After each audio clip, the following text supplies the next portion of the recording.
রাত ৮টার ট্রেন থেকে নেমে আমি এখন অটোরিকশা করে চলেছি আমার গন্তব্য শ্রীমন্তপুরের উদ্দেশ্যে। অফিসের নতুন ব্রাঞ্চ ওপেন হয়েছে সেখানে, সেই সূত্রে আমার বদলি হয়েছে ওই নতুন অফিসে।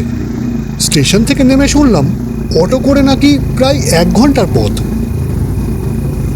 অটো থেকে বাইরে তাকিয়ে দেখলাম চারিদিকে শুধু মাঠ আর জঙ্গল, মাঝে মাঝে কিছু কিছু ঘরবাড়ির আলো দেখা যাচ্ছে। এইভাবে পথের পর পথ চলতে লাগলাম। অটোরিকশার চালকও নিঃশব্দে গাড়ি চালাতে লাগলো।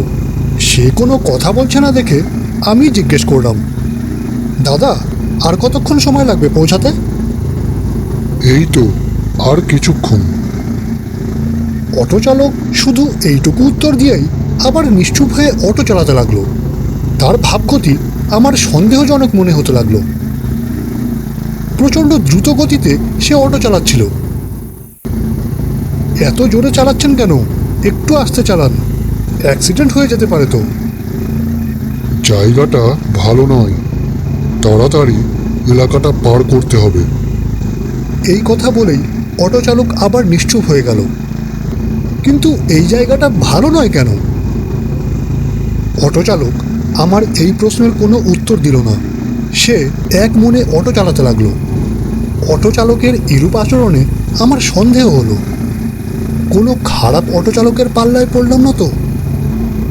আমাকে রাতের একা প্যাসেঞ্জার পেয়ে চুরি ডাকাতি করার মতলব নেই তো ওই চালকের? আমি চুপচাপ বসে থাকলাম সভয়ে।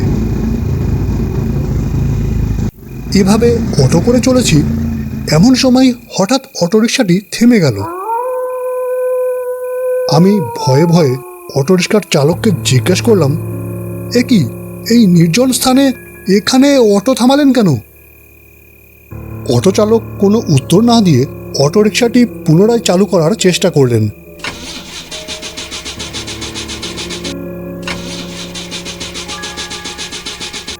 কিন্তু অটোরিকশাটি স্টার্ট হলো না। গাড়িতে একদম পেট্রোল নেই। স্টেশন থেকে বেরোনোর সময় আমার এটা দেখে নেওয়া উচিত ছিল। যাই হোক, আমি পাশের গ্রামে গিয়ে দেখছি একটু পেট্রোল জোগাড় করতে পারি কিনা। আর একটা কথা, আপনি ভুল করেও অটোরিকশা থেকে নামবেন না। আমি ফিরে না আসা পর্যন্ত এই অটোতেই বসে থাকবেন। জায়গাটা ভালো নয়। এই কথা বলেই আমাকে কিছু বলার সুযোগ না দিয়েই সেই অটো চালক সেখান থেকে কোথায় যেন অন্ধকারে অদৃশ্য হয়ে গেল। আর দেখতে পেলাম না তাকে। এবার আমার প্রচণ্ড ভয় করতে লাগলো। জায়গাটা একদম নির্জন, চারিদিক থেকে ভেসে আসছে শেয়ালের ডাক। আশেপাশে কোথাও আলোর চিহ্ন মাত্র নেই। এই অবস্থায় আমার ভয়টা যেন সত্যি হতে লাগলো। তার মানে আমি যে ভয়টা পাচ্ছিলাম সেটাই হলো, ওই অটো চালক তার সাঙ্গপাঙ্গদের ডেকে এনে লুটপাট চালাবে, এমনকি টাকার লোভে হয়তো আমাকে খুন করবে। এবার এই অচেনা অজানা জায়গায় কেউ আমার সন্ধানও পাবে না।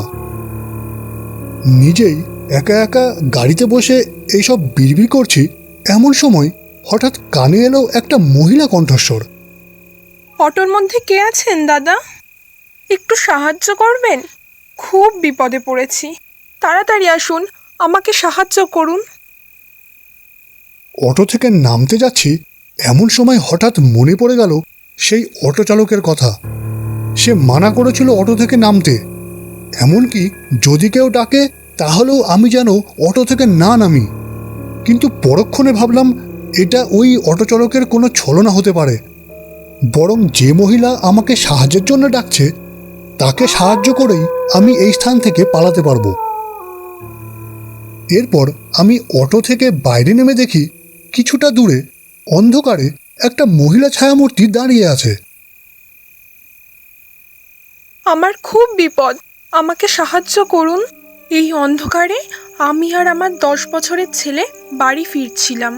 এমন সময় জোনাকির আলো দেখে সে আমার হাত থেকে তার হাতটা ছিনিয়ে নিয়ে জোনাকির আলোর পিছু পিছু জঙ্গলের মধ্যে কোথায় যেন চলে গেছে।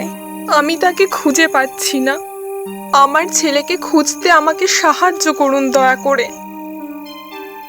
কোন দিকে গিয়েছে আপনার ছেলে?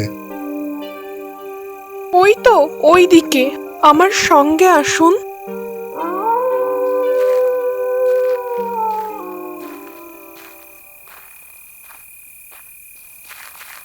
এরপর ওই মহিলা ছায়ামূর্তি চলল আগে আগে এবং আমি চললাম তার পেছন পেছন।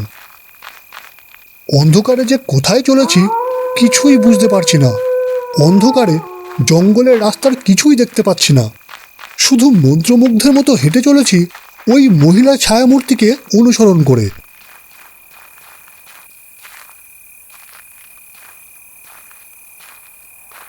এভাবে কিছু দূর হাঁটার পর লক্ষ্য করলাম খানিকটা দূরে একটা গাছের নিচে দাঁড়িয়ে রয়েছে একটা ছোট্ট ছেলে। ওই তো আপনার ছেলে ওখানে দাঁড়িয়ে আছে। অসংখ্য ধন্যবাদ আপনাকে। ওকে একটু আমার কাছে এনে দিন দয়া করে। আমি ওই বাচ্চাটার দিকে এগোতে যাব, সেই মুহূর্তে পেছন থেকে একটা গলার আওয়াজ পেলাম। দাঁড়ান, আর এগোবেন না।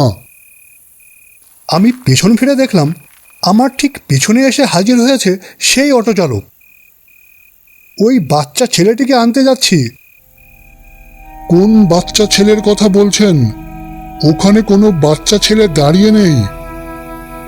এরপর আমি আবার গাছের পাশে সেই স্থানে তাকাতেই দেখি সেখানে সত্যিই কোনো বাচ্চা ছেলে দাঁড়িয়ে নেই। তার পরিবর্তে সেখানে রয়েছে একটা পুরানো ভাঙাচোরা কুয়ো। এরপর লক্ষ্য করলাম সেই মহিলা ছায়ামূর্তিও ধীরে ধীরে তার রূপ বদল করে পরিবর্তিত হলো একটা সাদা কাপড় জড়ানো নরকঙ্কালে। তারপর সেই কঙ্কালটি বিকট শব্দে অট্টহাস্য শুরু করলো। এসব দেখে আমার শরীর পাথরের মতো ঠান্ডা হয়ে গেল। এখানে আর দাঁড়াবেন না, পালান পালান।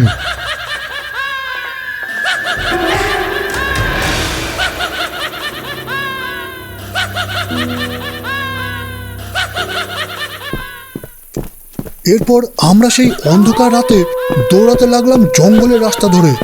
তখনও পেছন থেকে ভেসে আসছে সেই বীভৎস প্রেতাত্মার অট্টহাসি।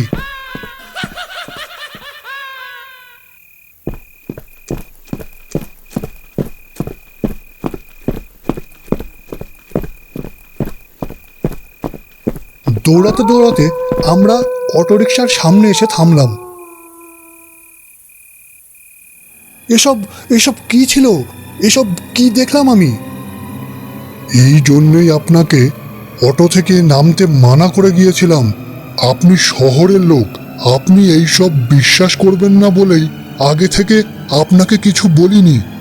শুনুন তাহলে, ওই যে প্রেতাত্মা দেখলেন, ওর নাম অনামিকা। আজ থেকে প্রায় 2 বছর আগে ওর ছোট বাচ্চা ছেলেটা খেলতে খেলতে ওই জঙ্গলের কুয়োর ভেতর পড়ে মারা গিয়েছিল। সেই শোক সহ্য করতে না পেরে অনামিকা পাগল হয়ে যায়। এই ঘটনার কিছুদিন পর অনামিকাকে মৃত অবস্থায় পাওয়া যায় ওই কুয়োর মধ্যে। তারপর থেকে শুরু হয় এই উপদ্রব। কোনো অজ্ঞাত ব্যক্তি যদি এই রাস্তায় আসে তাহলে ওই প্রেতাত্মা তাদের ডেকে নিয়ে চলে ওই কুয়োর কাছে।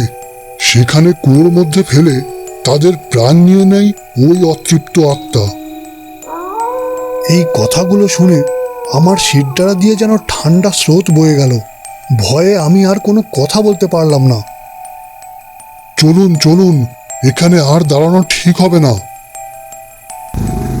এরপর অটো করে আমরা দুজন সেখান থেকে তাড়াতাড়ি রওনা দিলাম আমার গন্তব্যের উদ্দেশ্যে।